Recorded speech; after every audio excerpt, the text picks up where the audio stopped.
This is a good drill basically to teach you about disarms. Now remember, in the way I look at disarms are accidental and incidental. You don't chase disarms, all right? It's just a small probability you could actually pull off these techniques. But I think it's really good to train this kind of stuff, mainly for hand dexterity, like how to basically manipulate the person's weapon hand. There is a slim possibility you can get this knife disarm.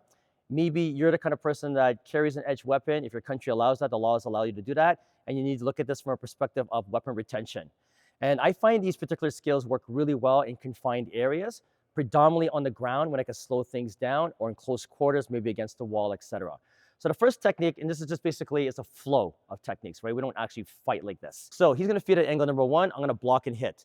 Notice that my thumb pad is gonna chase his thumb pad. I wanna control as much as possible. I'm gonna use my form against the flat of the blade. Now when he turns his hand to counter it for this particular drill, I'm gonna switch now so my fingers are in the thumb pad. You see that right there? And I use here again my form against the flat of the blade. I'm gonna cup his hand.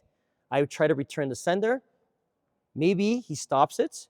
So I'm now gonna keep the blade. I use the weapon of my hand to eject it towards him. I'm gonna put the blade back in his hand for training purposes of the drill. He turns his hand outwards like this. I'm gonna switch hands. So now my fingers are digging into the thumb pad. I get my first disarm here. Maybe he turns the blade this way. I follow it. So usually I don't take my arm off.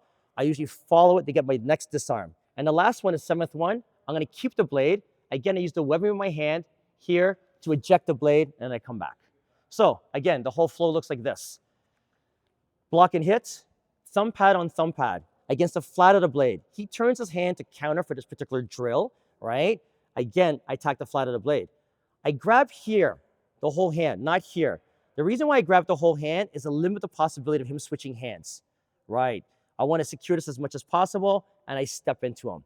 For training purposes, I'm not stepping on Oliver's foot, but in actuality, I try to step on his foot so he can't run anywhere to return the sender. If he tries to stop me, I'm going to eject the blade right here. For training for the drill, I'm going to put it back in his hand, and he's going to turn his hand. So now I follow it. My fingers dig deep, and I go here. And then I disarm here. And for the last one, the 7th one, I eject it here. So I look at this more for goal-oriented training, trying to chase that thumb to get on the thumb, a dexterity drill, possibilities versus probabilities. I found I've been very successful with these kind of disarms where motion is limited on the ground or against the wall.